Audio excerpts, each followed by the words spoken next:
Impact. The force with which two lives come together. Sometimes for good, sometimes for evil.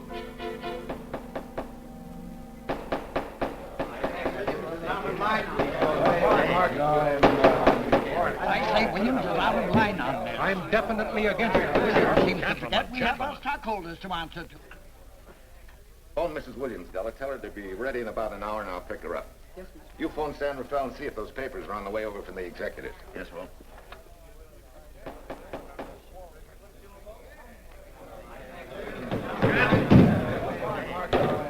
Well, Mr. Darcy, what's the score? 9-0? I'm afraid it is, Walt. If you think you can persuade them to change their minds, go right ahead. Gentlemen, I never interfere in stock issues, dividends, or anything else in your department. I must run my department with no interference. Either I know why and when I need more factory space, or you need another boy. And that's all right with me, too. Because I can take these plants and pick my own spot in the motor production field. You won't have to worry so much about dividends. There won't be many. Hold on. I'm sure none of us want to lose Walt. Or our dividends. Why do you say we take another vote? All in favor of buying the 3 new factories signify by saying aye. Aye. Aye. Aye. Aye. Aye. An unanimous vote. Congratulations, Walt. Congratulate the board. They're the winners. Williams, if these factories are so valuable that other companies would jump at the chance to get them, how do you know that you can buy them at the price you quoted us? How do I know? I bought them this morning. Good morning. Della, I was asked to rush this up for Mr. Williams. Get my wife, Della? Your maid said she'd gone to the dentist. I gave her the message. Oh, fine. Oh, this just came. Thank you.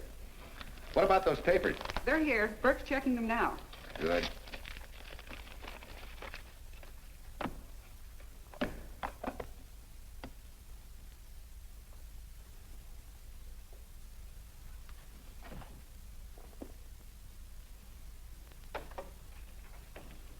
Congratulations, Walt.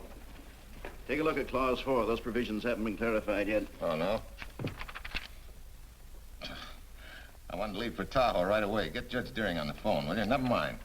I can get faster action if I run out to San Rafael myself and stick with him till they're right. Yeah? Mrs. Williams on 3. Oh, put the blueprints of that new diesel in, will you? I want Jackson to see him. Bye, Duchess. I'm afraid now we won't be able to leave till about 5 o'clock. What? You're not going with me, but I counted on it. But I thought as soon as Dr. Harris took care of whatever it was, I'd feel better. I don't. Stupid thing still aches, and I certainly wouldn't be a very desirable driving companion. No, seriously, darling, you run along and buy your little factories and hurry home. I'll send you back to the office. And cheat me out of my goodbye kiss? Not a chance. I've got to drive over to San Rafael. I'll stop on the way. Love me? Bye, dear.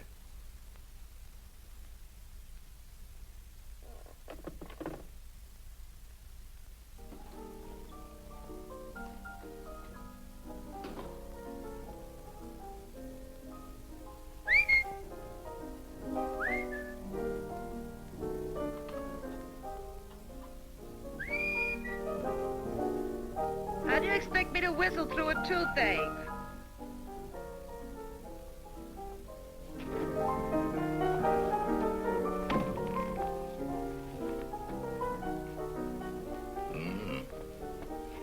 Nothing in the whole world smells as sweet as you do, Duchess. Certainly don't feel sweet. I was grouchy as an old bear. Well, old Doc Williams can give you something to fix that.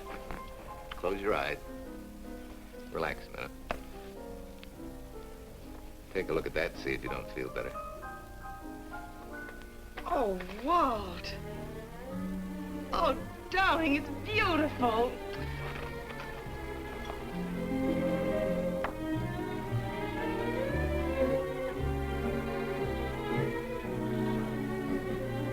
Not bad.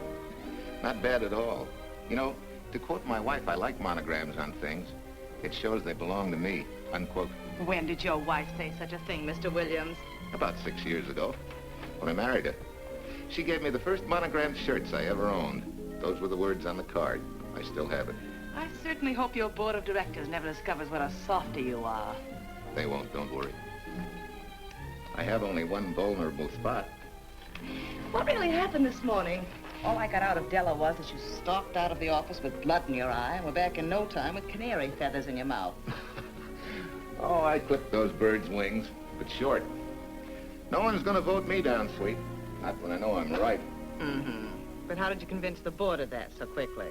With subtle hints and easy persuasion. Like this. Either I get what I want, or you get yourself another boy. And that's all right with me, too. Oh, Tom! What a clumsy ox. I'm sorry, Duchess. Oh, please, sweet, don't be so upset. Oh, if you could have seen your face. Oh, don't bother, dear. Sue will take care of that. Not exactly a good prescription for nerves, huh? You know, you're wrong, Dr. Williams. The way I feel now, a good catnap will probably make a new woman out of me. And if it's not going to make you too late, Yes? well, I'm sure that by 5 o'clock I'll... Swell. I'll run over to San Rafael and get things ironed out and be back for you by 5. On the nose. Darling, wait. That's perfectly silly. I'll take a taxi cab and meet you in Sausalito. There's a drugstore on a corner opposite the square. I'll be there at 5 o'clock and we can go straight on up to Tahoe. That'll save you all that late afternoon traffic and all that time it'll take to come and pick me up. Smart woman, my wife. Thinks of everything. Where's your bag, honey? Oh, Sue Lynn still has some things to press for me. Sure you don't mind taking a taxi? Very sure. Sweet dreams, Duchess. See you at 5. I better get going. Bye, honey.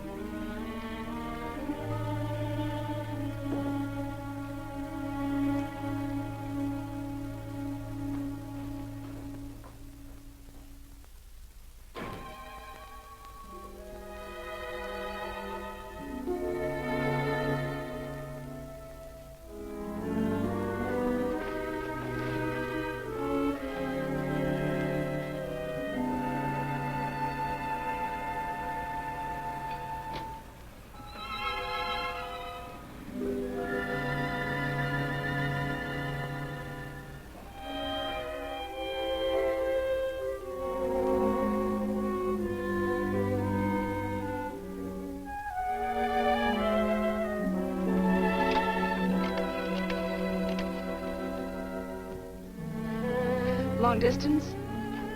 I want Berkeley 79721. Hello. Ah. Hiya, beautiful. Yeah.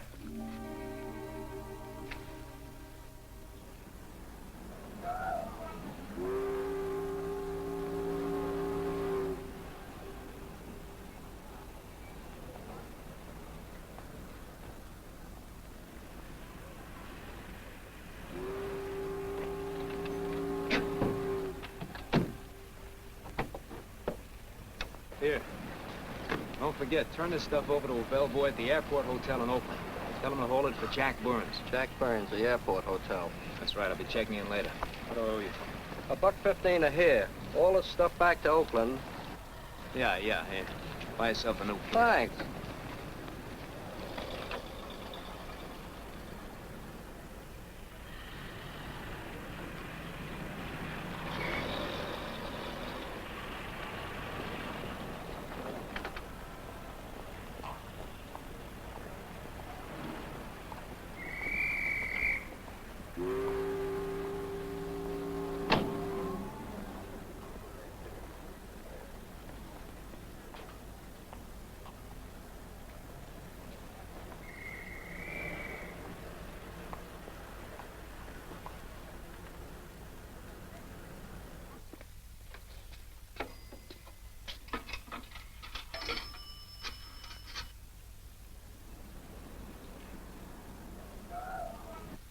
Hey, where's that new woman who was going to meet me? It's after 5 o'clock.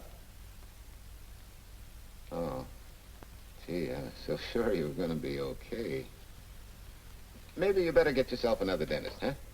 Of course I understand, honey, of course. Just to prove it to you, I'm coming right on home. No, you really mustn't, darling. I'm going to be perfectly all right, really. And besides... Besides what? Well, I've done something you're not going to like.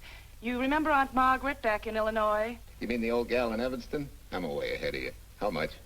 Well, it isn't money this time.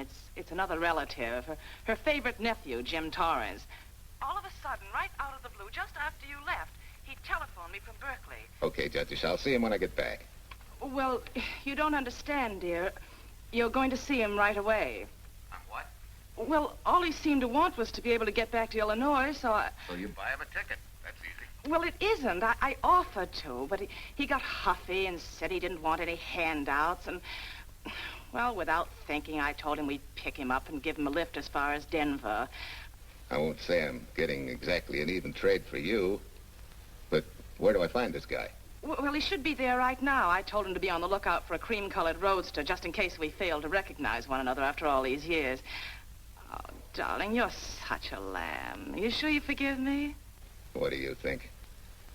Well, I better run along or Cousin Jim might get nervous. Take it easy, sweet, and miss me, will you? I do already. Don't drive fast.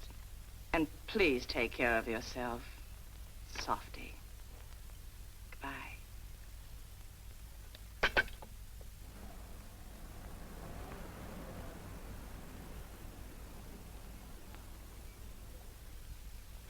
Hello, Della. Yeah, Mrs. Williams wasn't able to go with me. Now, while I'm gone, you see that she gets her roses every morning.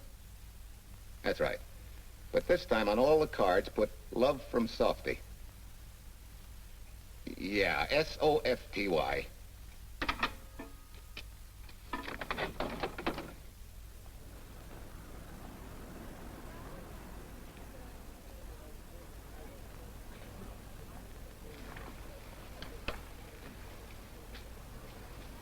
Hello. You must be Jim Torrance. Yeah, that's me. I'm Walt Williams. Hiya, Jim. Hi. Where's Irene? Oh, she's a little under the weather at the last minute. Worse luck. Oh, that's too bad. I was hoping I'd see her. Yeah, I'm disappointed, too. Where's your luggage? Oh, I'm wearing it. Less trouble that way.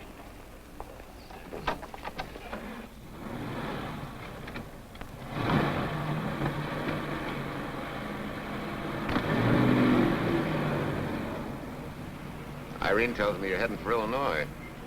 Yeah. Going been a little rough, huh? Haven't exactly been worried about my income tax. What's your line, Jim? Oh, guess I'm a better salesman than anything else. You know, I can give you a couple letters when you get back to Chicago. It might help you. It's fine. Little in with a top brass never hurts. What outfit were you with? Patton's Third Army. How was it? Rough. Except for the time in Italy. I kind of liked it there. Patton's outfit never got to Italy. Of course. But most civilians never know or care, and I figured you didn't either. Well, I fooled you that time.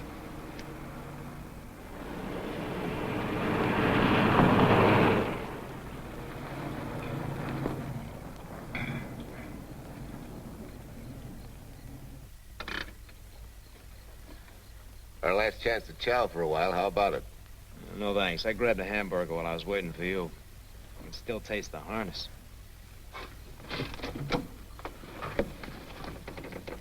Sure you won't change your mind? No, I'm gonna grab a little shut-eye.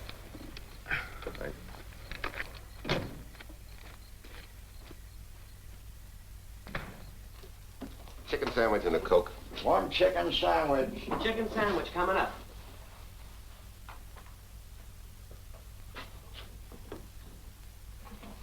Give me change for $1, will you? Yes, sir.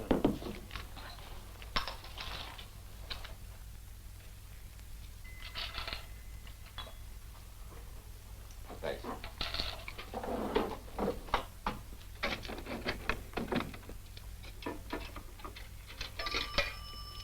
San Francisco. Klondike 2, 6714.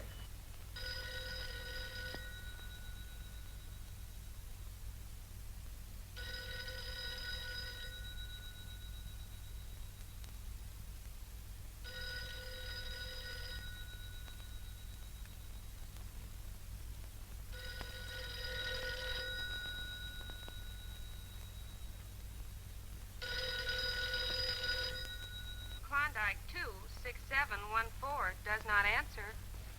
Oh. We'll try Sutter 1, 2599, please. Bayview Apartments. Oh, yes, Mr. Williams. No, your maid isn't there tonight, sir.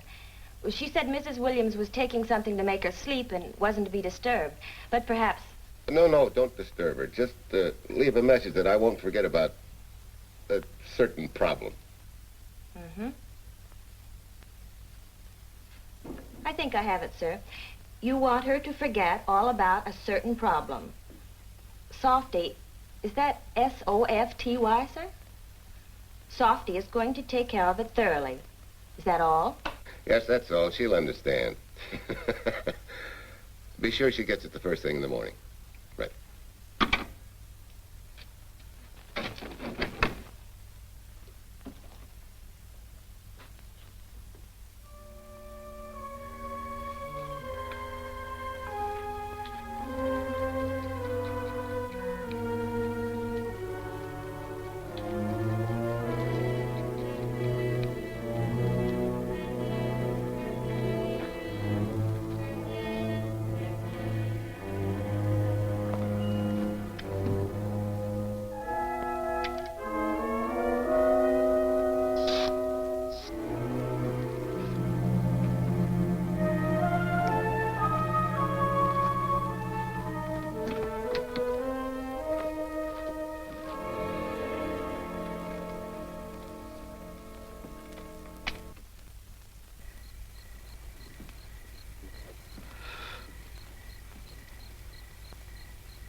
Oh, hi. Yeah.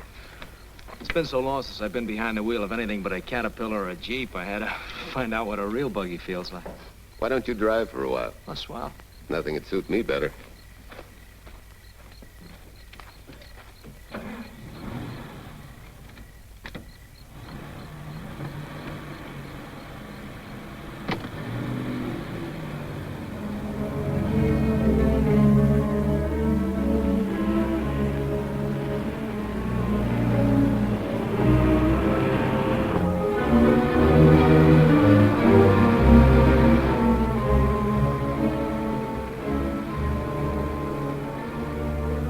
Tell me, Irene still got that little scar on her cheek? That one she got from the fall? Yeah. You can hardly see it now, though. How'd you know about that? She just got it last summer. Thought you said you hadn't seen her for years. Oh, from Aunt Margaret, of course. How else? She always sends me the news in her letters.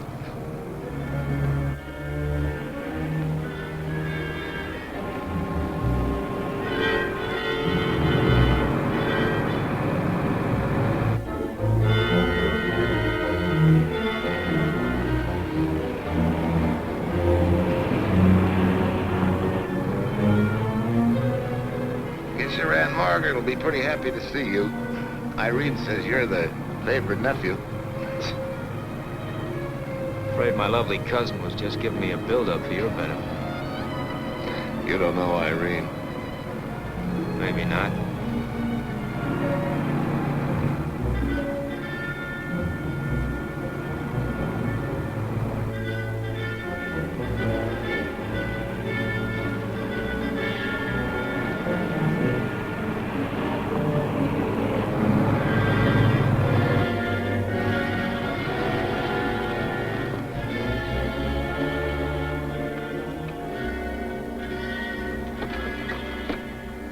What's the matter? I think we got a flat.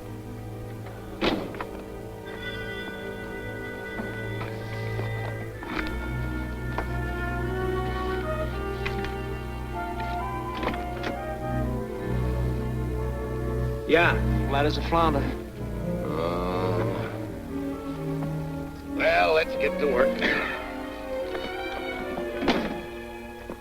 Hey, look out there, young fella. It's quite a drop.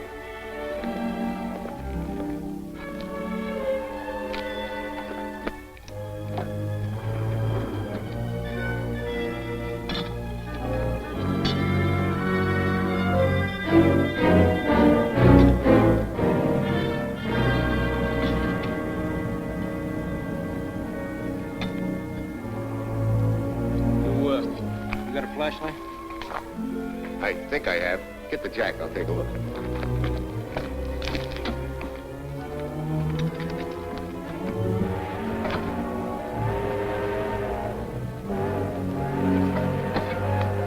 Did you find it? Yeah. Yeah, it won't be long now.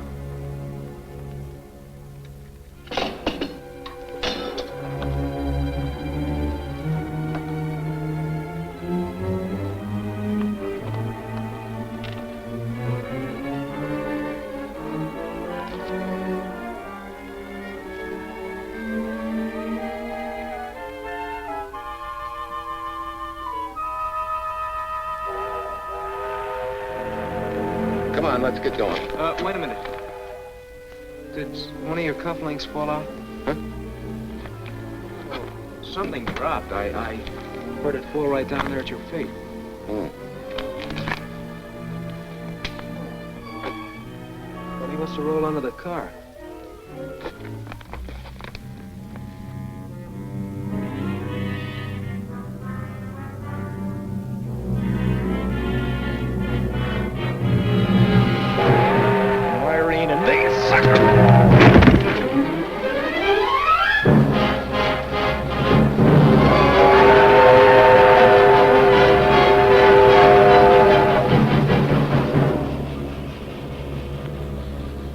Hello?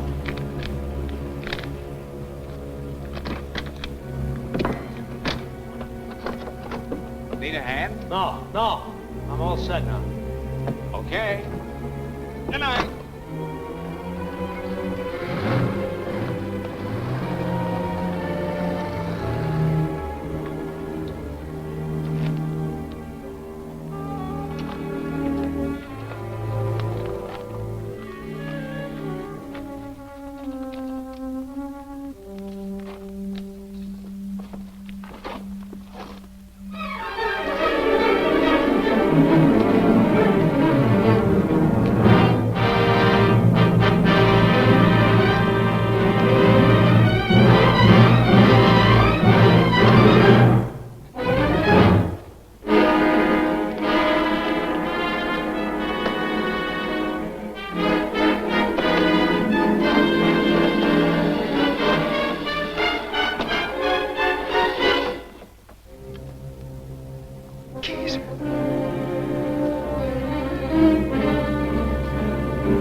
Now, in case my husband should be late and have to rush for his plane, this will be taken care of. Thank you.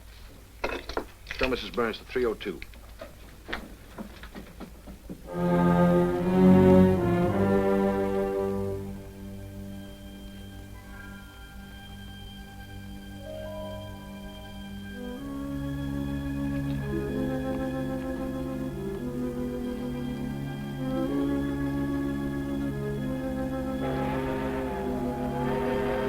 Irene and me, sucker. From Irene and me, sucker.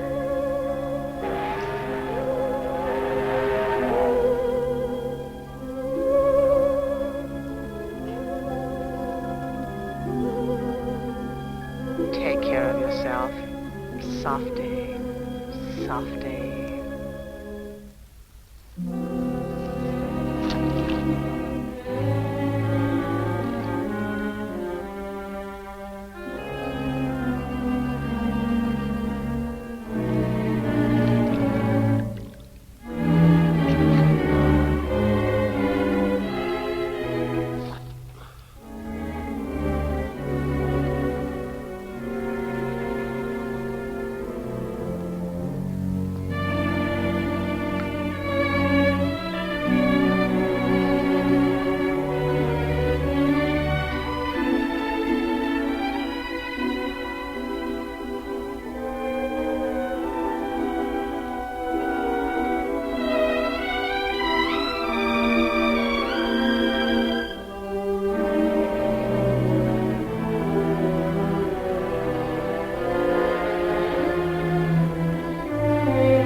Young lady, Excuse me.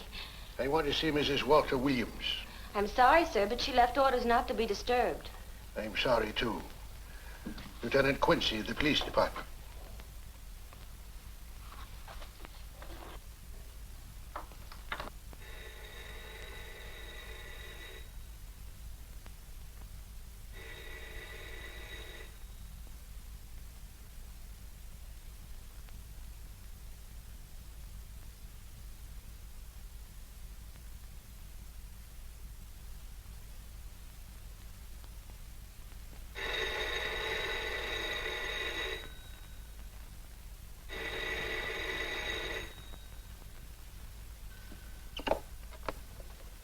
Hello? I thought I left orders not to be Oh, I see. Ask him to come up, please.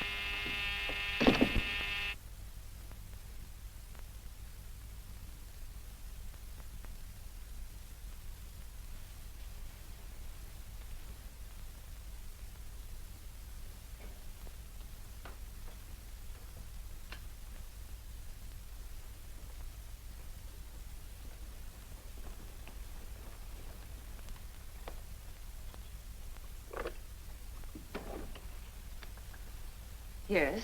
I'm Lieutenant Quincy with the police department. I'm sorry to disturb you at this hour, but may I come in? Of course.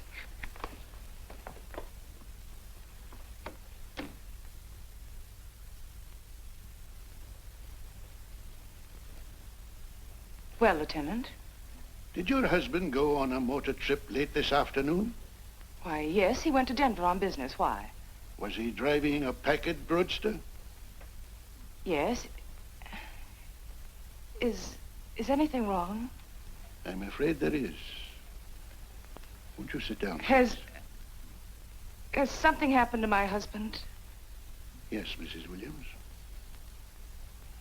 He's dead, isn't he? Yes.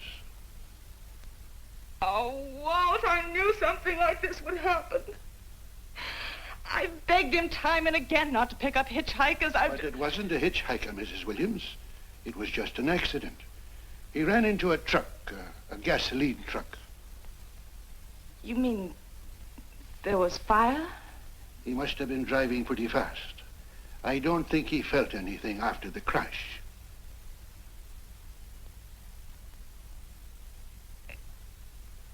If there's nothing more you need me for, Lieutenant, I think I understand.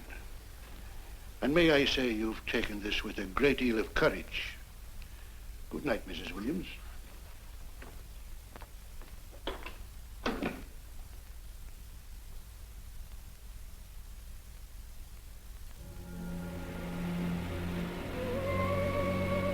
take care of yourself. Softly. From Irene and me. Softly.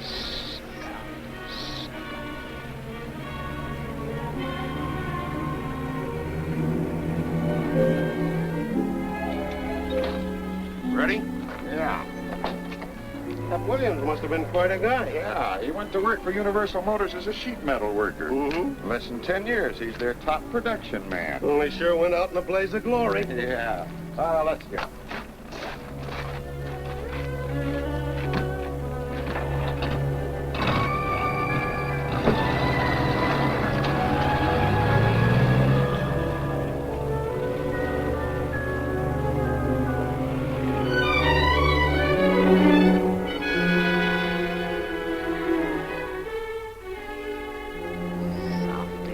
From Irene and me. Sucker. Sucker. Sucker.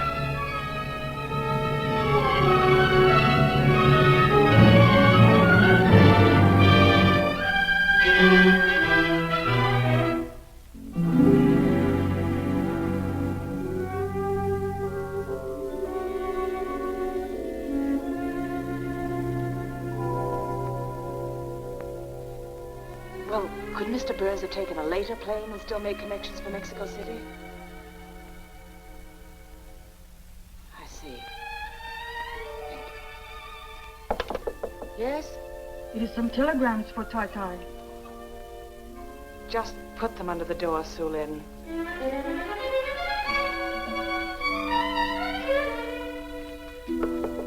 Please, Tai, a policeman Quincy most anxious to see you. Ask him to wait, Sue Lin.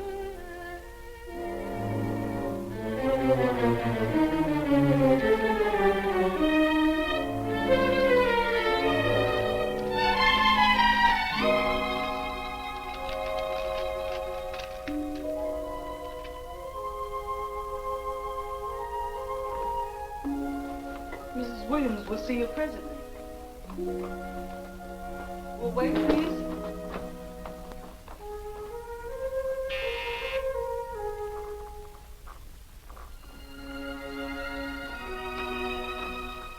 Flowers for Mrs. Walter Williams. Thank you.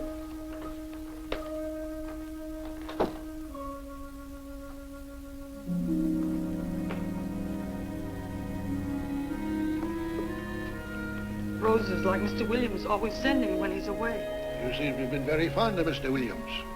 Sue Lin is honored to have served him 5 years, and he... I'm sorry to keep you waiting, Lieutenant. I wouldn't be disturbing you again if it wasn't necessary. And I would be keeping you but a moment. You're being very considerate. Won't you sit down?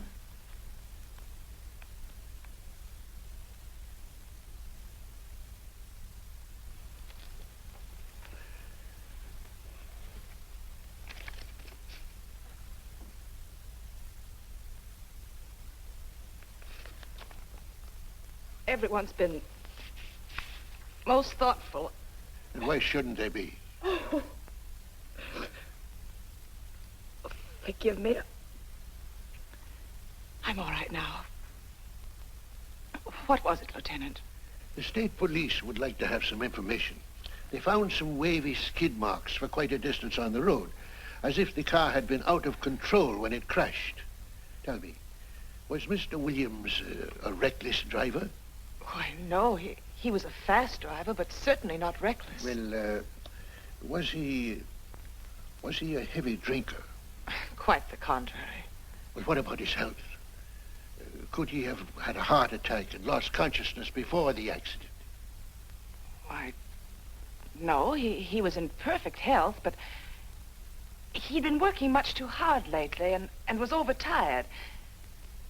Perhaps he fell asleep at the wheel last night. Oh, poor darling. If only I'd been able to go with him last night, he might still be alive. Well, maybe so and maybe not.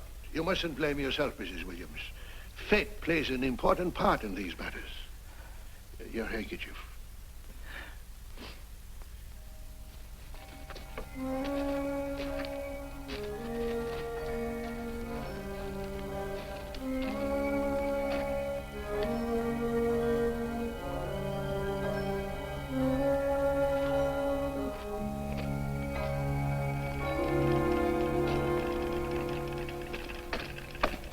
When's the next train to San Francisco? 10 a.m. tomorrow. You sure there isn't one sooner? No, I'm sorry.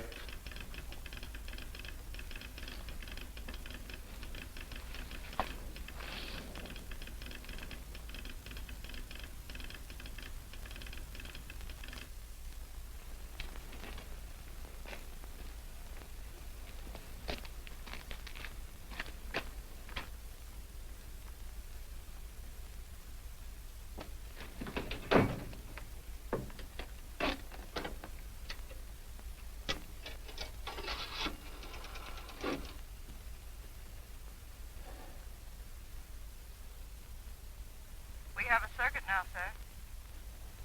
Evanston. Calling Mrs. Margaret Hubbard's residence in Evanston. One moment, please.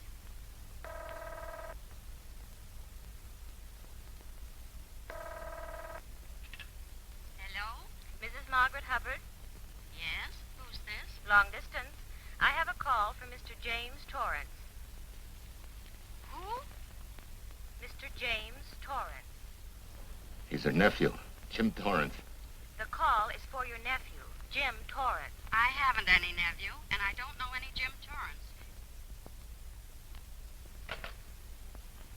Sir, Mrs. Hubbard says she doesn't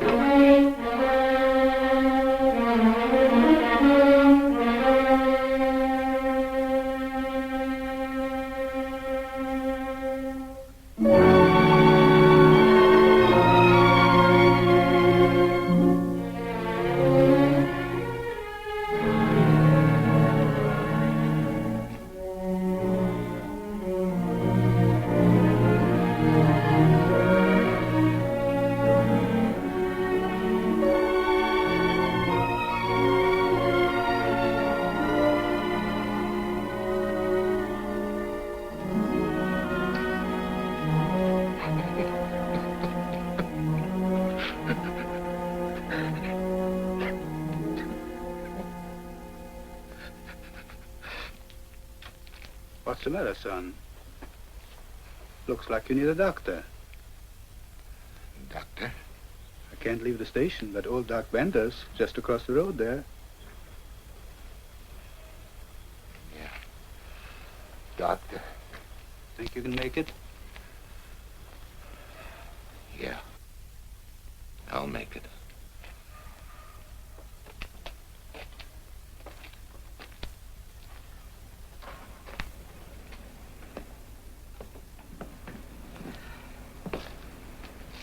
Now, take it easy, man. There's some concussion there. You've got to watch your step for a while. Yeah.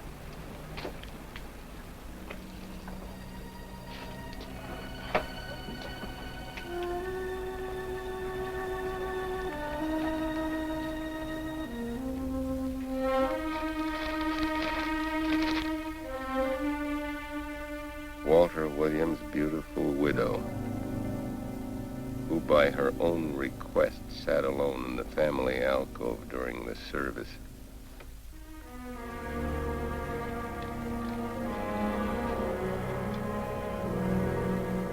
Smart.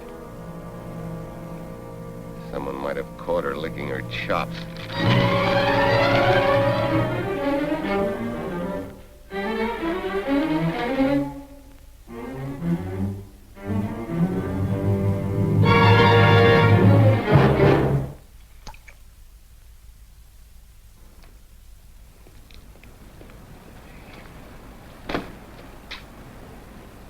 Hey, what's that? Walter Williams. Hey, ain't that the guy that... For the love of Mike, what's that briefcase doing here? He's dead. They did him a dirty trick if he ain't. Hey, now, wait a minute.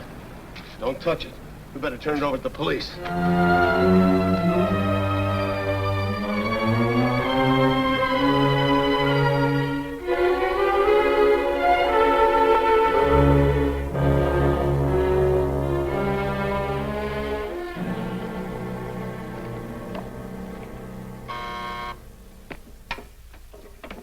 Homicide, Captain Callahan.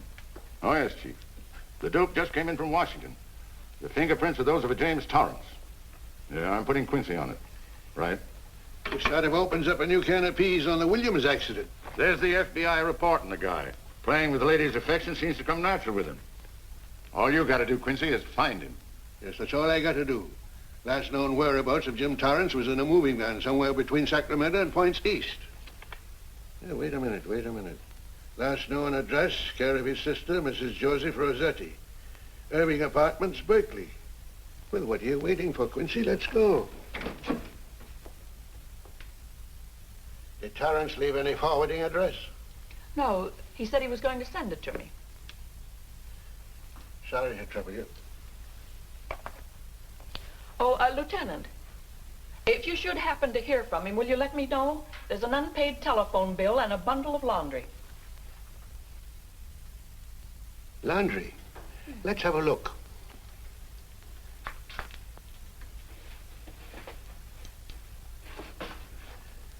I may have to take this along with me. Not without a receipt, you don't. You mean you don't trust the police? In my business, you don't trust anybody. Mine, too. Holy St. Valentine's Day. Look, he had the same thing on his shirts, too.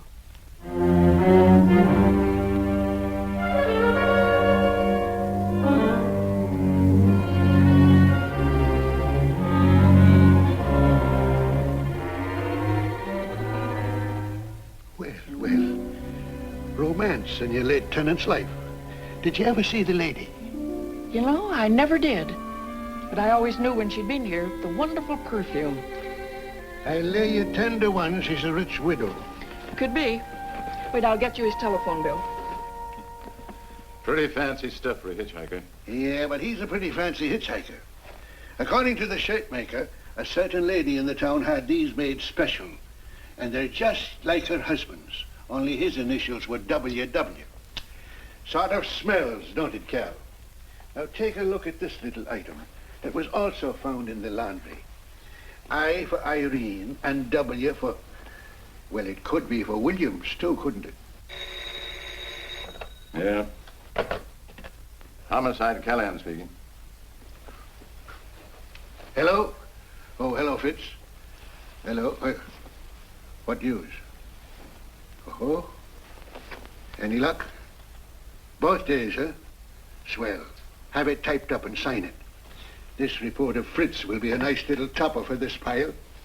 His checkup shows calls from Torrance's phone to Williams's private number, and a flock of them going the other way, including one on the 7th and several on the 8th. The 8th, in case you've forgotten, is the date of Walt Williams' accidental death. Well, that ought to be enough to get an indictment out of the grand jury. Go pick her up. I'd like to play a long shot first. It might give us 2 for 1. Well, take 'em one at a time. A bird in the hand is not going to lead us to its mate. I'd like to give the lady a little more rope. Well, Thanks. I thought you'd agree.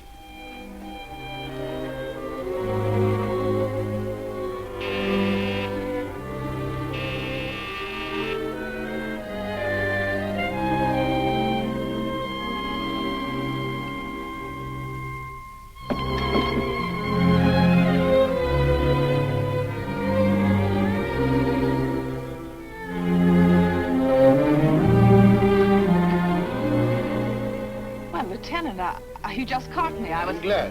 I have some rather startling news I thought you should know before it hits the headlines. Come in. Thank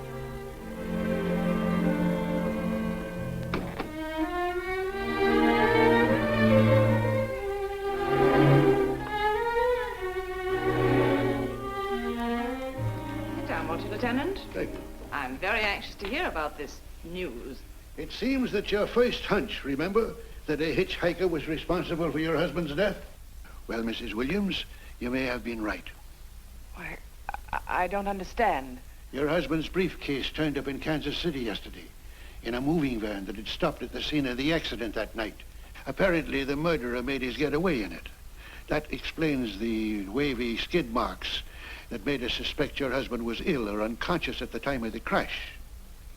Yes, I suppose it does. And by now, the man is probably out of the country and never will be found. Don't you worry, Mrs. Williams. There were fingerprints on that briefcase. And as soon as we get the FBI report from Washington, his identity will be known and his description sent out on police broadcast. Oh, we'll find him all right. But just now we're keeping things quiet so the murderer will feel safe until we are ready to close in on him. Yes, I can see the wisdom of that. Yes, I thought you would understand and cooperate.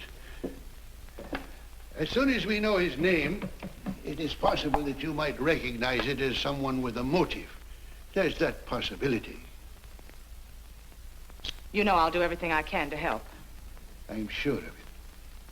Now I'll run along. You'll hear from me. I'll let myself out. Don't bother. And don't worry. Good day.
$1.35.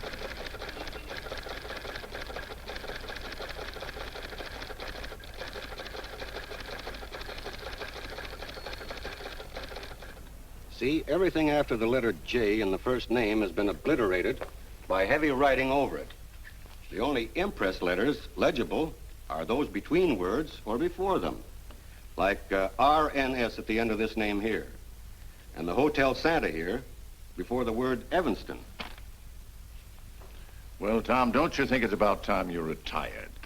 Why, there isn't even evidence there of Mrs. Williams' intent to communicate with Torrance. And who do you think she beat a path to the telegraph office to wire to? The League of Decency? I'll tell you what I think, that you should have brought her in when I first told you to. By the time you get her now, she'll have figured out a way to tip Torrance off. He'd be that much tougher to find. Not unless she's tipped him off from your office. Ernie's got her on ice waiting for you.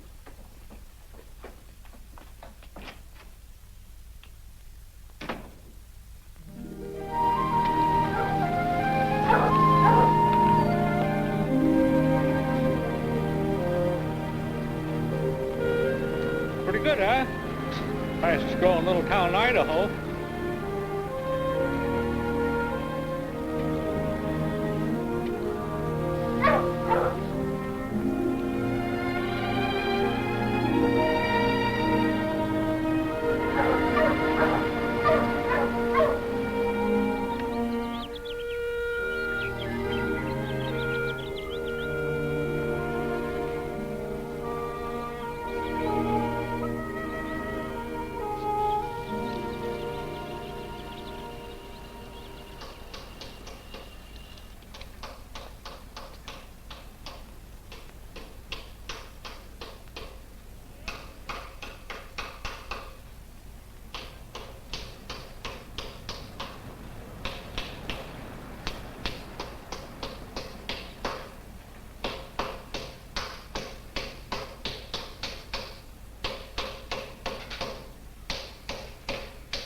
Have a heart, son. You trying to wreck that engine?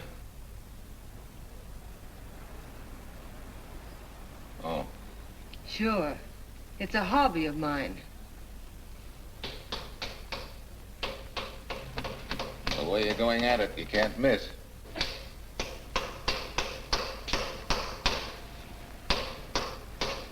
Here.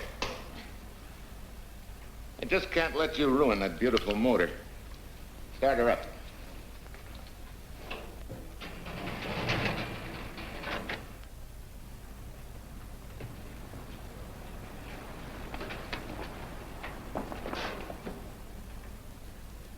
Okay, start her up.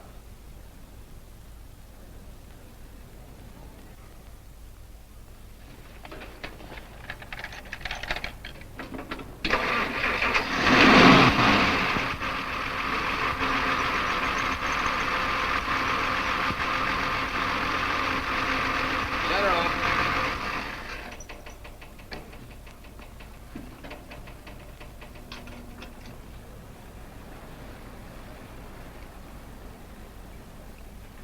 You're certainly not a mechanic by trade. Hands like that. Maybe it's a hobby of mine.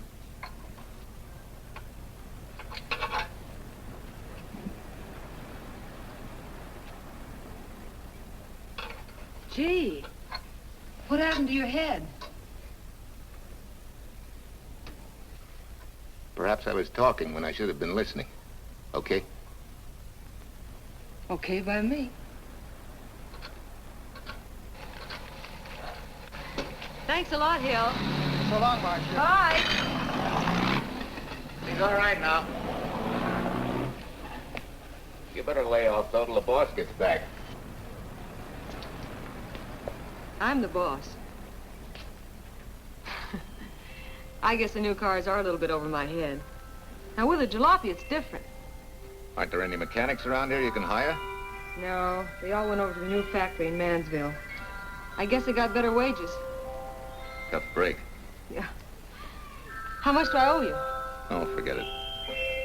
Well, I'll be shoving along. Well, at least have a cook in the house. You might as well. Marcia, can I use your phone a minute, please? Sure, help yourself, Uncle Ben. Never arranged, but what it pours. 650, please. Flat tire this morning. Now the danged engine stalled on me. Nice and cold. Wilson's garage? No, I did not give you the wrong number. Fine thing using my phone to cheat me out of repair bills. Aren't you ashamed? You gave me the wrong number. 650, please. You're a nice girl, Marcia Peters, and your ma's a fine woman. And I'll always buy my gas and oil here. But you ain't never gonna tinker with my car again. Busy? Busy. Always busy. Wait a minute. We're not so busy. Would you like to do another good deed and give Uncle Ben a hand? Why not? Where is your car, mister? Maybe I can help you. Why, are you a good mechanic? Very good. And very reasonable. Well, just what you need, girl. Better hire him. It's an idea, Uncle Ben. Come on. Thanks for the Coke. Sure.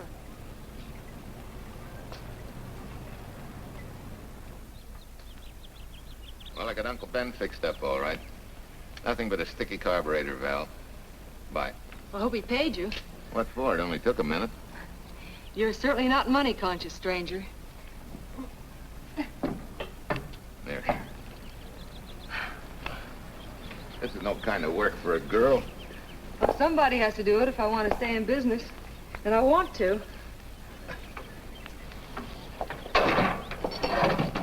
Must be some business that you're better suited for. Didn't you lease this place to somebody? Sure. I did while my husband was overseas. But when he was killed in Okinawa, well, we'd made a lot of plans for the future here. And I had a hunch he'd like it if I took over and tried to make a go of it. Takes more than a hunch to do that. I got along famously. Business has been fine until lately when the help got short. Could be again. If I had a good mechanic. Yeah. You sure need one, all right. Well, for Pete's sake, say yes or no. Do you want the job or don't you? You mean you'd hire me without knowing anything about me? You can repair automobiles. What else do I need to know? Except your name. Well? Why not? Sure. I'll try it for a while till you get someone permanent. The name's Bill Walker. Okay, Bill, it's a deal. And maybe if business gets real good, you'll want to stay. Well, don't count on it. Where does this go, on the rack? Yeah.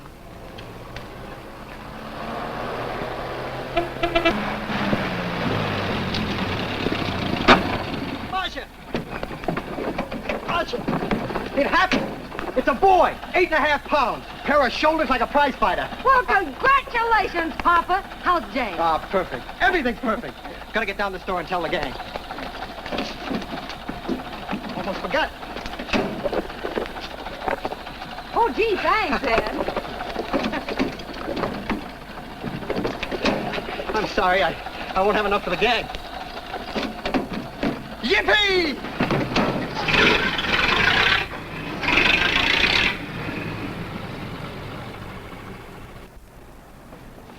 Maybe you can use this token from the slightly delirious new father. Thanks. Say, we haven't settled the matter of wages yet. Maybe I can't pay you regular salary. Suppose we leave that open till you find out how much I'm worth to the business. Doesn't seem to be any business right now. Might be a good time for me to get rid of this beard and find a place to board. We live right next door. I'll go ask Mom. She'll know of a place. Sort of a peaceful house. I noticed it this morning. Oh, gosh, I forgot. She's down helping Mrs. Wellesley with her canning. Mom finds homes for everything from stray cats... To stray mechanics? Well, you're not a stray anymore. I'll go phone. Pearl? 674, please. Hello, Miss Wessler. May I speak to Mother? Hi, Mom. I've got some good news for you. I hired a man for the station.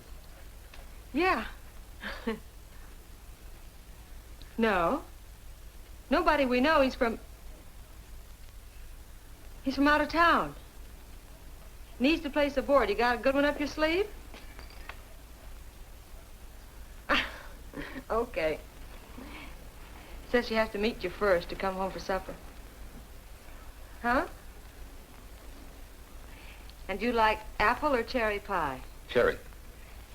Cherry it is, Mom. See you later. Oh, now I gotta get rid of this. Hey, where's the nearest barber shop? The one and only, just up 2 blocks. Tell Judd you're working for me. When you get back, we'll close up and go home. Thanks.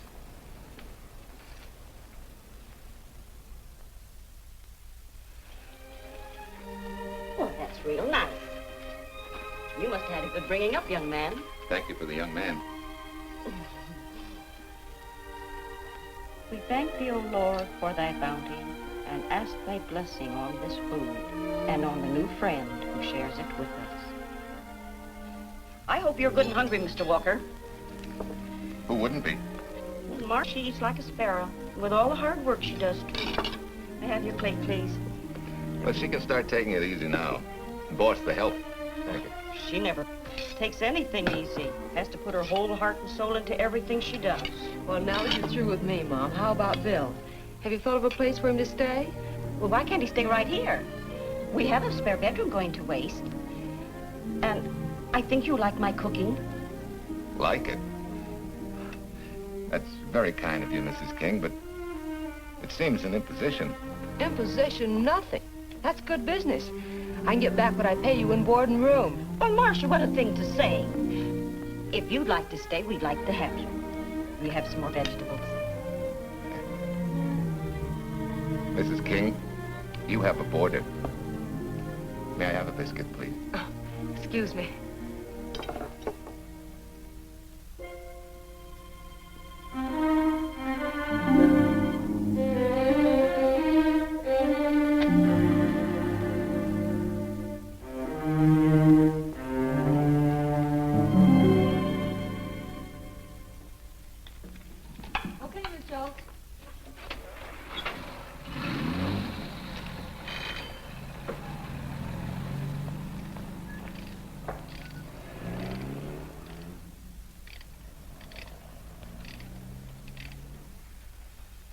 It's wonderful the way tools seem to come alive in your hands. You seem to sort of come alive, too. As though you got real pleasure out of working with them. I do. When you're doing a job with them, you can't think of anything else. Bill, if something's bothering you, why don't you get rid of it? What would you prescribe, doctor? Amputation. For that stupid chip on your shoulder.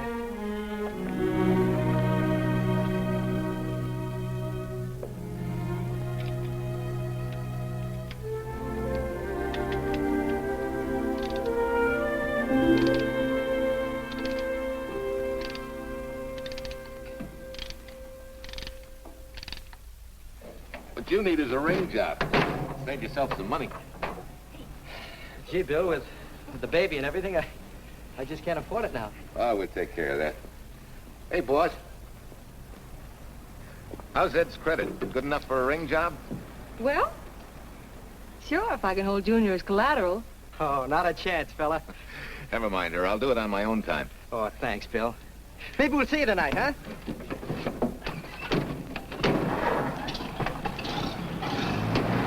Some shoulders, huh? Yeah. Some father, huh? Bye, Marcia. Bye, Marcia. Bye. Nice kids. Say, was Ed clowning about their being hard up? No. Things have been pretty tough for him ever since he got out of the service. Fix a car for him, Bill, and only charge him for the labor, okay? Then he gets it for free. I'd already figured on knocking that off. Say, we could make it an anniversary present. Anniversary of what? Junior's arrival, and mine, 3 months ago today. Time certainly flies. That was a lucky day when you came to MP service. Your work's been bringing in a lot of business. I'm glad of that. Hated to have fallen down on Mom and you. Say, look, boss, why don't we three celebrate tonight and go to the movies? Ed said he and Jane were going. Well, that lets Mom out. She'll be babysitting. I'd love to go, Bill. I haven't been in ages. Here's your opportunity. Go to work.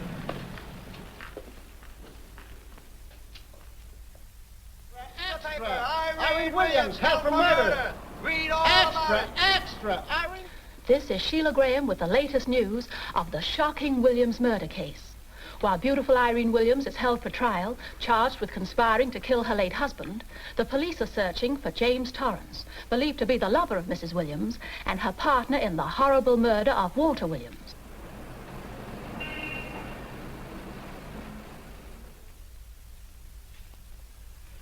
If I'm handling your case, my dear Mrs. Williams, I want 1/3 of everything you get. You're out of your mind. You don't realize what I'll get as Walt's widow. Perhaps you don't realize the spot you're in. Torrance's fingerprints were found not only on your husband's briefcase, but, in a manner of speaking, on your reputation as well. There's a detective named Quincy, a very smart cookie. He isn't exactly for you. Frankly, Mr. Warner, I'm beginning to wonder if my attorney is for me. Underestimating the enemy's ammunition would scarcely be wise. Now, if we can get to trial before Torrance is found, they'll never get a conviction. But what? If he shows up, we may have to fry him.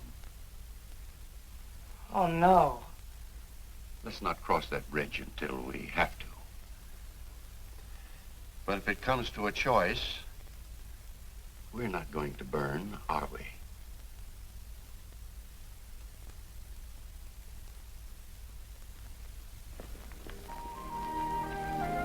Aren't you the chatterbox this afternoon? What about this afternoon? Oh, sorry, boss. I guess it was wool gathering.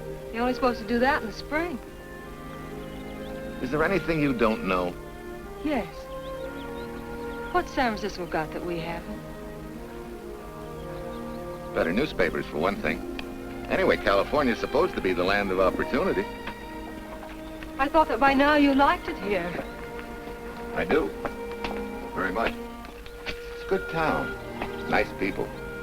Swell boss. Thanks. We like you, too. No fooling, Bill. You'd be surprised how many people ask questions about you. What kind of questions? Oh, where you came from, do you have any family, and do you like it here, and are you going to stay? Al Knox asked me at the movie last night if you wanted to join the volunteer fire department. Just interested, friendly things. I suppose it is natural for people to wonder about a stranger who moves into their community, like I did. You know, I've been thinking, maybe it wasn't such a good idea, you and I going to the movies last night. It's all right being seen in the station and here with Mom, but... Oh, you get used to that in a town this size. They're always trying to marry people off. You just ignore it, and after a while they forget about it. I'll go get cleaned up for supper.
How many years this Sunday takes me back.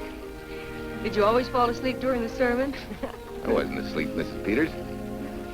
I merely closed my eyes to concentrate. Oh, so that's what you call it.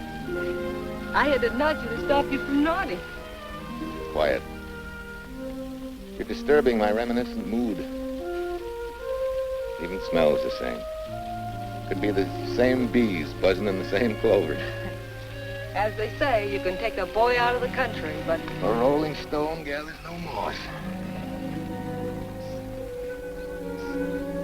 It has to stop rolling sometime, doesn't it, Bill? Sometime, maybe. We grow a very becoming shade of moss here in Larkspur. Don't you think? You grow a lot of nice things here. Anyone in particular? You'll have to skip the answer to that one. Someone tore it out of the book. You're married, aren't you, Bill? Yep. That's right. You must have loved her very much to have been hurt so deeply. To be so afraid of someone, even yourself. Maybe it's better that way. Then no one gets hurt. Bitterness and hatred hurt everyone. Can't you see, Bill? They're like a wall that shuts out all the sunshine from a garden and lets everything wither. Make room in your heart for something else, can't you? I guess this is my day for sermons. Sorry. As Mom would say, you never get rich minding the other fellow's business. Hey, that's a flyer. I'll be seeing you.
Anybody home? In here, Bill. Mrs. Wesley sent a couple of jars of peaches. Said you helped her can them. Oh, thank you. When I delivered the doc's car, he insisted that I have a bite with him. Where's the boss? Took a book back to the library for me. Huh? What a day. Hey, what's the idea? Are you darning my socks? Well, I thought a drawer full of holy ones isn't doing you much good. I found it when I put fresh papers in your bureau yesterday. You have a heap of things that need mending, haven't you, son? Does Marcia know? Do you think I'd tell her? This is your problem, Bill. Because I found out about it doesn't give me the right to tell anyone else, not even Marcia. When you trust folks, you trust them, and you give them a chance to work out things the way that seems right to them. How can one little woman be so big? Don't forget, it's a lot easier to be tolerant and understanding at 50 than it is at 25.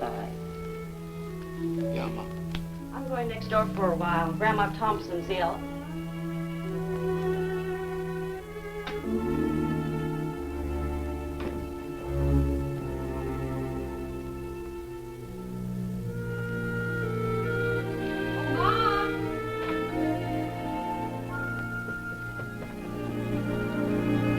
Bill, are you home? Bill, are you in there? Yeah? Mom went next door, Marcia. Hi. Do you work awfully late? Oh, about 6. Anything wrong? Come in. I want to tell you something. I'm checking out. Has something happened? No, just... I'm doing what I should have done a long time ago. Moving along. But why, Bill? My name isn't even Bill. There isn't any Bill Walker. I'm Walter Williams. The late Walter Williams. Walter Williams? I don't understand. You may not even after I've told you, but at least you'll know the whole story. Sit down, please.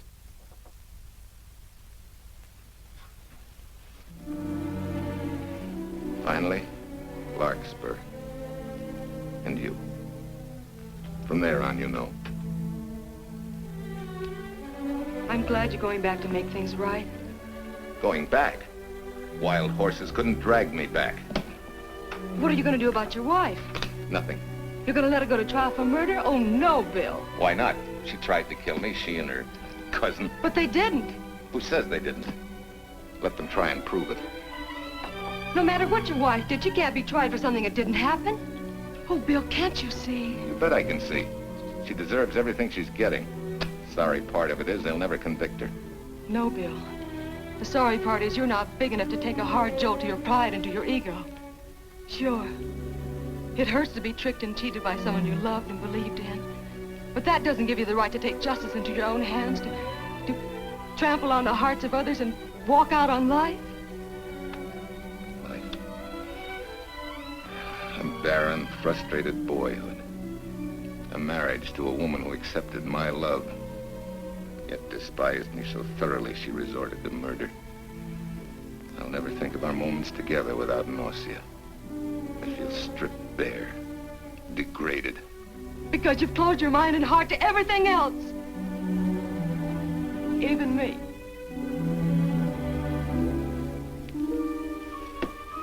Oh, Bill, please. Don't destroy the one chance we have for happiness. We haven't got a chance. Doing the right thing never works out. I know.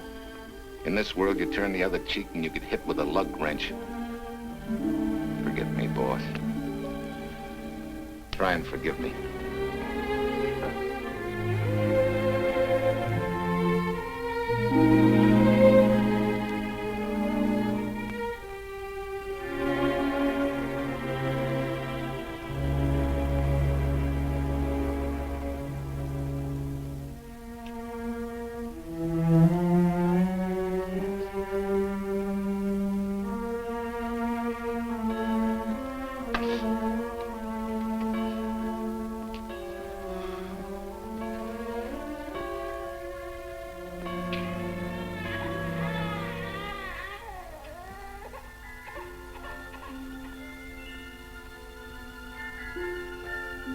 It's a boy.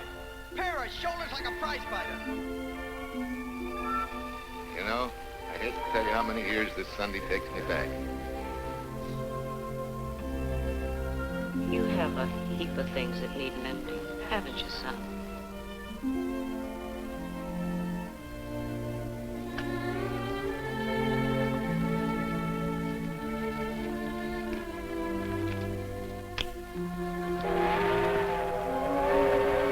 Take care of yourself. Softer. Irene and me. Softer. You're not big enough to take a hard jolt to your pride and to your ego. Sure. It hurts to be tricked and cheated by someone you loved and believed in. But that doesn't give you the right to take justice into your own hands, trample on the hearts of others, and walk out on life. Oh, Bill, please. Don't destroy the one chance we have for happiness.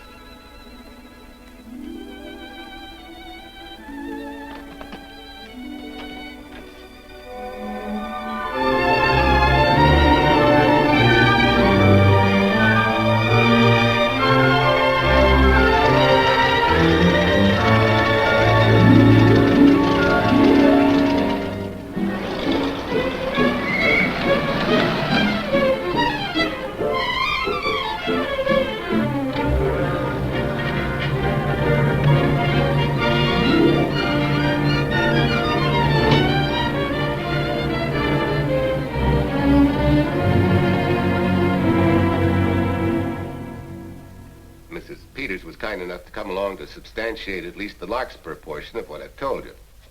Very thoughtful of you, Mrs. Peters. Mr. Williams, when you read in the newspaper that the hitchhiker who attacked you had been, well, a close friend of your wife's for some time, it must have been a great shock to you. I didn't come here to discuss my emotional reactions, Lieutenant. If you need me for anything further, Captain, my office will know where to reach me. Let's go, Marshal. Just a minute, Mr. Williams. We'll need your signed statement for the grand jury when we ask for your wife's release. It won't take long to be typed. Yeah? All right.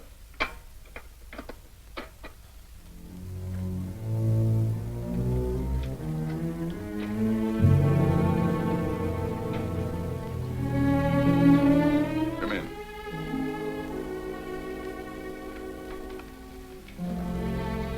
Sit down. Mrs. Williams, we have news for you. Really? I can scarcely wait.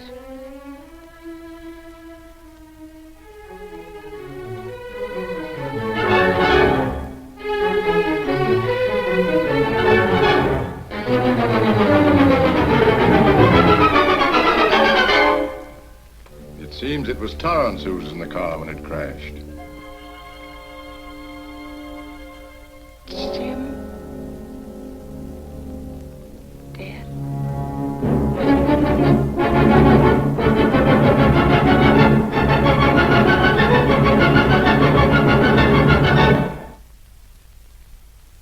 You did it. You killed him. No. He tried to kill me. Thought he had. And he ran into the truck. It was an accident. An accident? You wait all these months to tell this story. You let me rot in this filthy jail. Wait a minute. You let everybody believe you're dead. Pretty convenient, wasn't it? A dead man can't be tried for murder. Mr. Williams, perhaps your wife would understand better if you would explain to her about the amnesia. Amnesia? Oh, don't tell me you believe he had amnesia. Where's he been all this time, just wandering around in a daze? Tells us he's been in Larkspur, a little town in Idaho, working as a mechanic in a service station, run by Mrs. Peters here.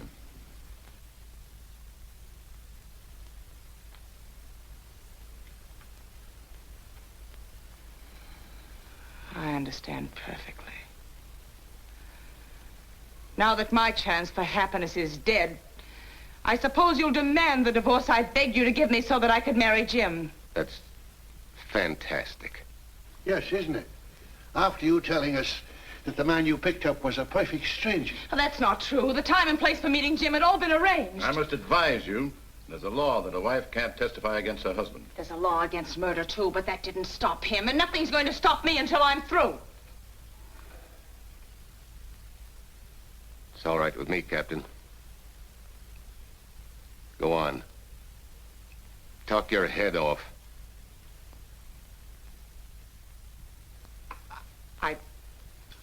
I was to have gone with him to Denver. He insisted on it, although I was quite ill. Several hours before we were to leave, he came home. There was a violent scene. He threatened to kill me unless I agreed to give up Jim. And I wish he had. This is incredible.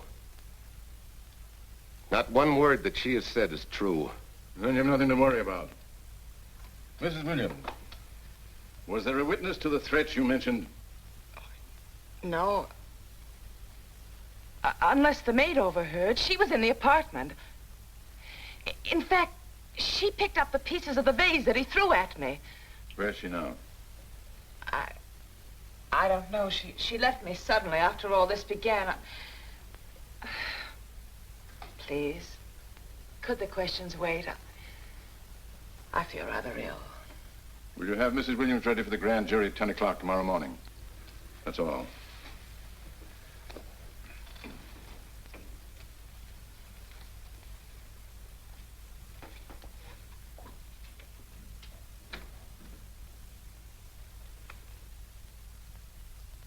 We're going to hold you too, Williams.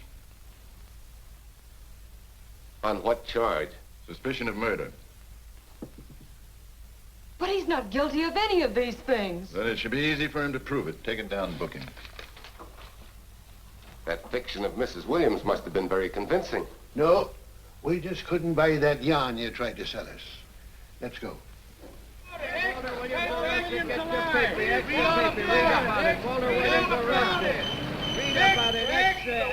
What's three? White, Reed, and murder charge. Extra, get your paper. Walter Williams charged with murdering wife Bubba. Extra, get your paper.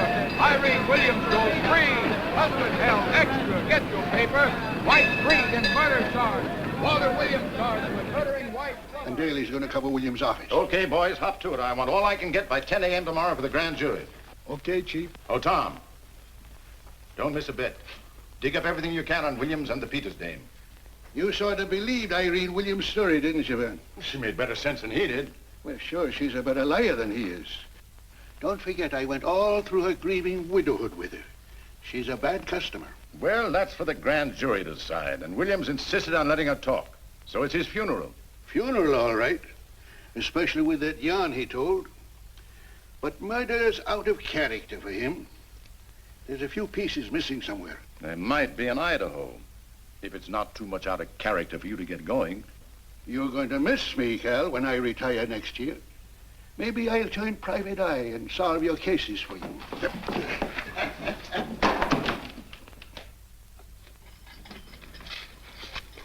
Hi, Williams. Mr. Williams? Thanks. Got a deal from the bottom here, don't you? Sorry, Williams. Okay, Williams.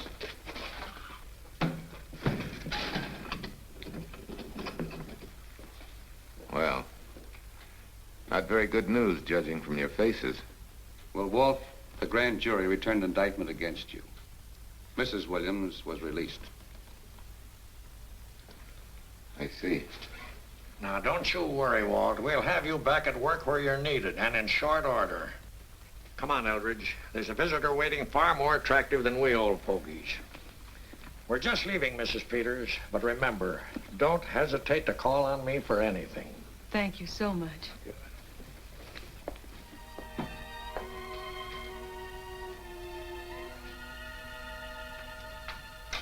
Hi, boss. Bill, what have I done to you? If it weren't for me, you wouldn't be here. If it weren't for you, I wouldn't be.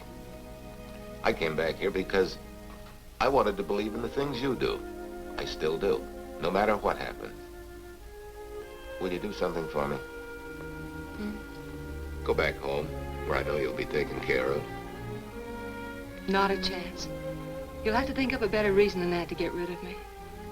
I'm a big girl now. I've just been to Larkspur, Williams, where I found these newspaper clippings. Of course, some of them are 3 months old, but you seem to treasure them, so I brought them along. So? I don't think they exactly substantiate your claim of amnesia. As if you were interested in substantiating any claim of mine. Now, let's get one thing straight. Most people, when they get in a jam, think the police are only interested in the prosecution. Our job is to get the facts, the truth. And the truth never hurt anyone but the fella that lied. Unless he was a beautiful woman. Oh, quit kidding yourself, Williams. You made the boner. I had no more to do with Torrance's death than you did. And out of the whole population of Northern California, you just happened to pick up a hitchhiker who happened to be your wife's boyfriend. Ah, have a heart, Williams. I suppose you'll tell the truth when you take the stand, but you better have some mighty conclusive proof if you expect the jury to believe it. Wait, Lieutenant. Bill, we all know you're not guilty, but we're going to need help to prove it, and need it badly. Lieutenant Quincy can't take sides, but if we're right, he has to be on ours. And I have a hunch he wants to be. Why don't you tell him the whole story? All of it. Please. I'd like to. Quincy, very much. Guess I should have told the whole truth in the first place. But I wanted to clean this mess up with as little scandal as possible.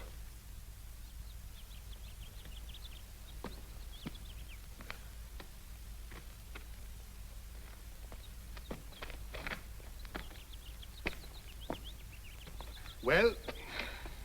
No sign of the lug wrench or anything. My dear Mrs. Peters, will you please stop trying to be a detective? How many times do you think the police have combed this spot for any kind of evidence?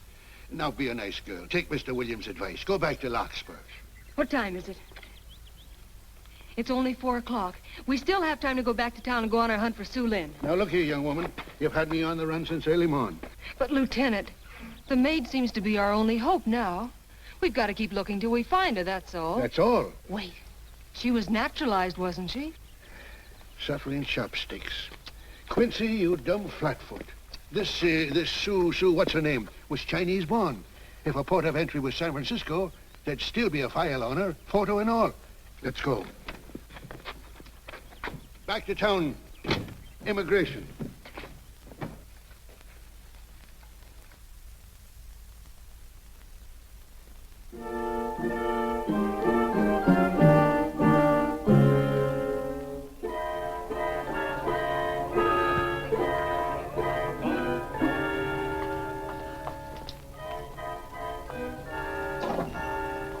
counsel has given us the right lead.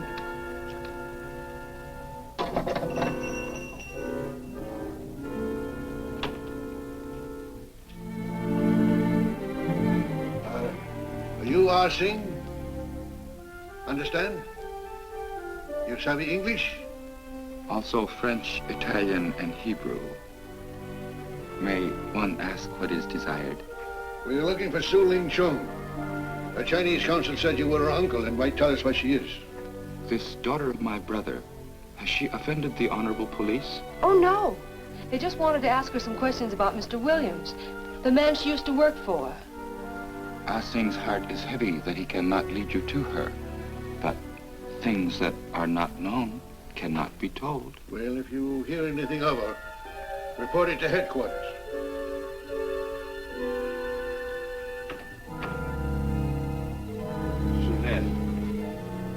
Untruth is not good for soul, and not wisdom when told to policemen.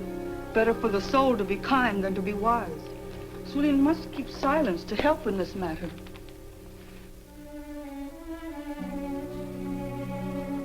You know, you're quite a gal. In case I haven't told you lately. You're just too easily pleased, that's all. There must be a way out. Why can't we find it?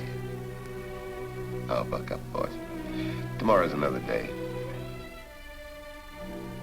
Yesterday you go to trial. Bill, I'm afraid.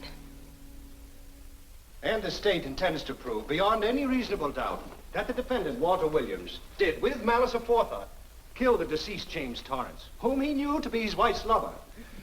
And that with his victim dead beside him, he drove his car into the course of an oncoming truck, jumping clear himself some seconds prior to the crash. And subsequently, he made his getaway in the back of a loaded furniture van. And for 3 months, as Bill Walker, he laughed at justice, but had imprisoned his unfaithful wife for conspiracy in his own murder. But then he decided that being dead cramped his style. He thought he could eat his cake and have it too.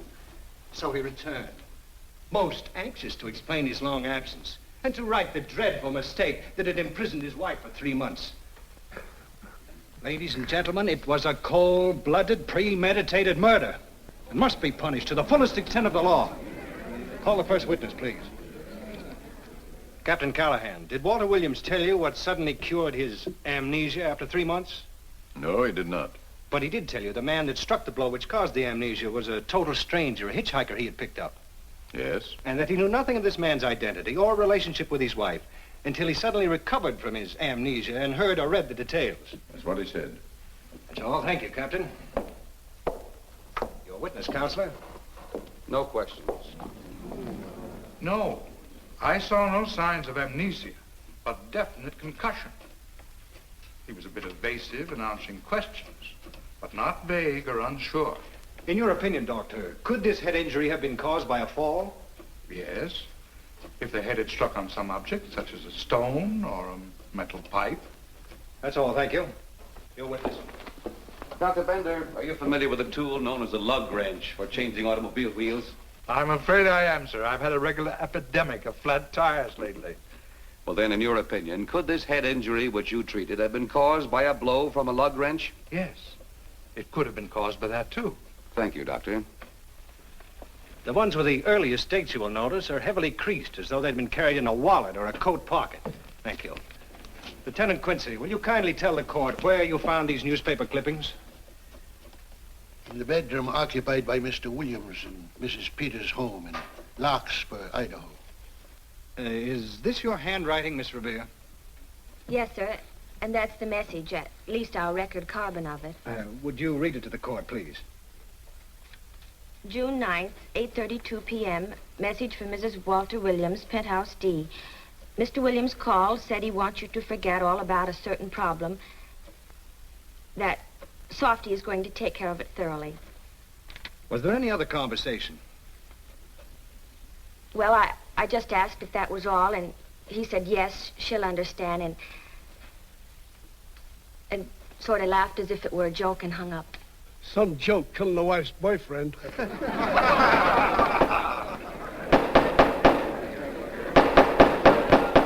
of the state versus Walter Williams. All the rounds so far have gone to the prosecution. And it was a grim-faced Williams who was returned to his cell this afternoon. What the score will be after he takes the stand is anybody's guess, but he's going to need some lucky punches to get a decision. And though Torrance struck with intent to kill, after telling you this is from Irene and me, sucker, you still telephoned Illinois to find out if there was a Cousin Jim. You are hard to convince, aren't you, Mr. Williams? Is it so incredible that a man should fight against believing such a thing about his wife? Oh, that is very touching. From a husband who planned a trip on which he intended to destroy his wife and did kill her lover. That's a lie. Your Honor, I object to the conclusions drawn by the prosecutor and move that it be stricken from the records. But, Your Honor, there is a corpus delicti, remember? Who was your wife's lover. Objection sustained. There's also her own story, which in front of witnesses you insisted she tell. And then we have your own two different stories from your own lips. One featuring a perfectly strange hitchhiker, the second an equally strange Cousin Jim, without a questionable substantiation for either bit of fiction.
You remember me, don't you? I was here with Lieutenant Quincy from the police department. I just followed Sue Lynn up the stairs. I saw her come in here. You must be mistaken. I'm not mistaken. She's here. I must see her. Our thing, don't you understand, is to save a man from prison, even from death. I will send her to you.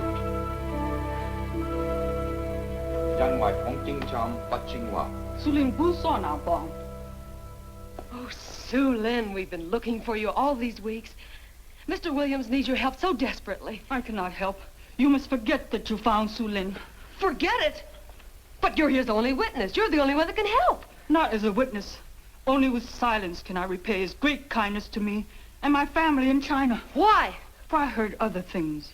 That most unhappy day. From Mrs. Williams' bedroom, his voice very loud and angry. A flower vase broken to pieces. He can explain all that. They do not believe what he's already told. That I heard anything would do harm. Don't you see?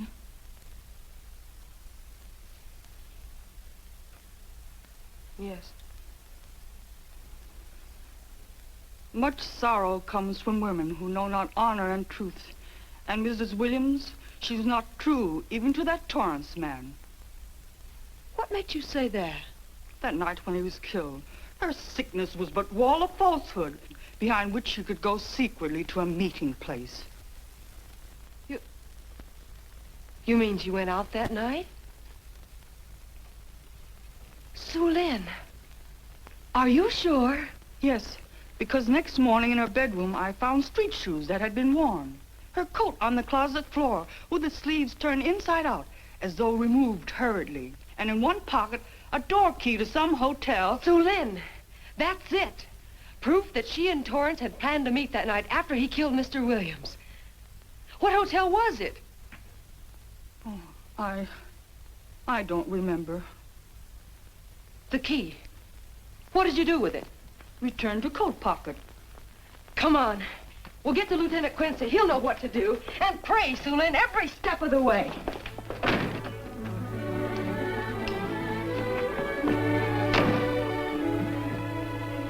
Now hold everything. Even if this long shot don't work out, we'll just keep on pitching.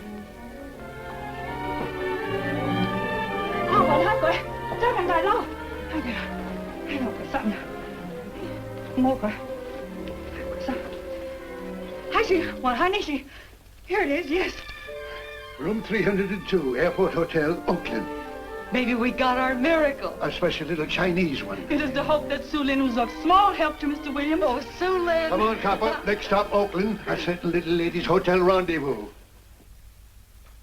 I was on night duty then, all right, but I sure don't remember a looker like this. Quite a dish, eh?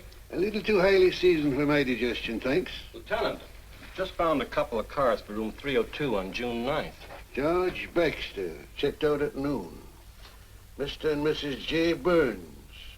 Room not slept in. J. Burns. Burns. Look, Quincy. The handwriting on the card is identical to that on the photograph. And here's a little boy, the same thing. The cover-up telegram to Aunt Margaret. Now look at the impressions. J here, and here RNS. J. Burns. That's the name she started a telegram to. Room not slept in. Say, I got that dame pegged now, Lieutenant. She said they'd be out of the room by midnight as her husband was catching a plane.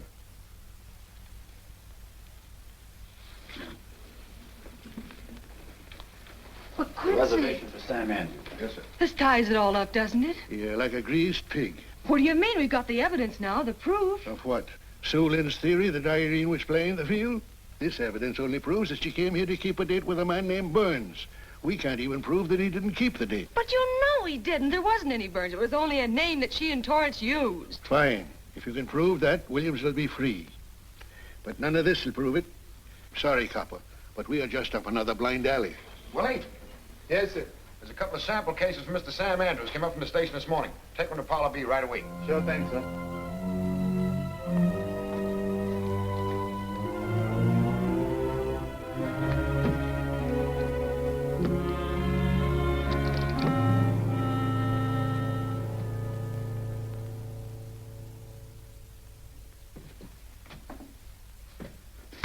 Be seated. Case of the state versus Walter Williams. Proceed, Mr. Eldridge. Your Honor, we will call Mrs. Irene Williams. Take the stand, Mrs. Williams.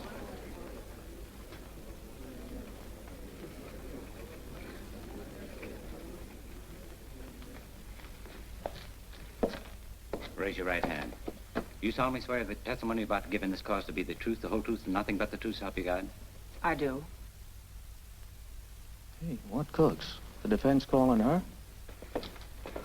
Mr. Eldridge, what's the purpose in calling this witness? Merely for purpose of identifying handwriting. Now, Mrs. Williams, this photograph of you... Was stolen from my apartment. So, according to the inscription, to Walt, my adoring and adored husband, Irene, this belongs to Mr. Williams. This is your handwriting, isn't it? Of course. I'm touched that he should have wanted it so badly. And this telegram, addressed to Mrs. Margaret Hubbard, is that also your handwriting? It is.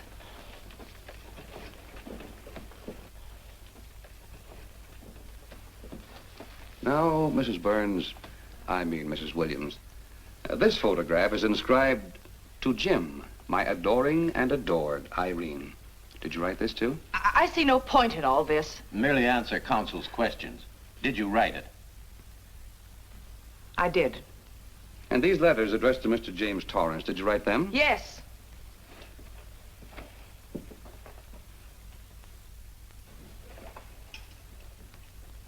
And this monogrammed garment, A gift from you to Mr. Torrance? Why must I be tortured again by all this? I never made any secret of my love for Jim Torrance. That's why he's dead. Your love for Jim Torrance. Yet on the very night he was killed, you had a rendezvous with a man named Burns, didn't you? I don't know what you're talking about. I don't know any man named Burns. I was at home that night, very ill. Oh, yes, the sleeping pills. Well, you must walk in your sleep then, for you spent at least part of that night at the Airport Hotel in Oakland, where you registered for Mr. and Mrs. J. Burns. Don't waste the court's time trying to deny it. This is the registration card that you signed at 9:20 p.m. And there's the room clerk who assigned you to room 302. And this, Mrs. Williams, is the key to room 302, which you very carelessly left in the pocket of a coat which was found in your closet yesterday. All right, I was there. Now are you satisfied? Not quite. This J. Burns, Mrs. Williams, was his first name Jack? Yes. Have you been in contact with him lately? No. How long since you've seen or heard from this Jack Burns? Well, I don't know. I don't remember. You bet she doesn't remember, because there isn't any Jack Burns, and there never was. That was an alias for Jim Torrance. And it was Torrance who was to have met you that night, after your charming little plot to kill your husband had been duly executed. It's not true. It's not true. I have bad news for you, Mrs. Williams. I can prove it's true. These pajamas, these letters, this picture, all of which you identified for the court, were found in this suitcase, which is full of the clothes and personal belongings of Mr. James Torrance. And the suitcase was found in the baggage room of the Airport Hotel, where it's been held since June 9th. And it says on this tag, in large print, hold for Jack Burns. That is all, Mrs. Williams. Just a moment, Mrs. Williams. Your Honor, in view of the evidence presented, we now ask for a dismissal of the state's case against Walter Williams. And we intend to charge Irene Williams with conspiracy to commit murder against her husband, Walter Williams. Oh, no.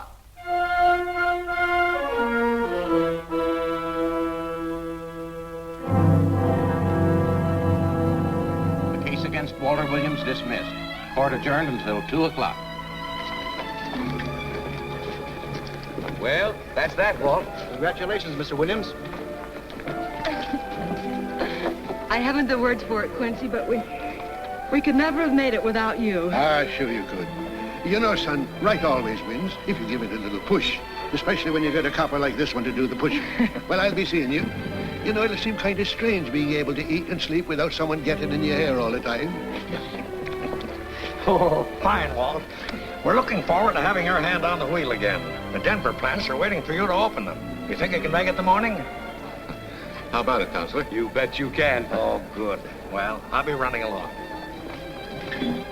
Well, you think you like Denver? It's okay by me, boss. Yes, impact. The force with which two lives can come together. Sometimes for evil, sometimes for good.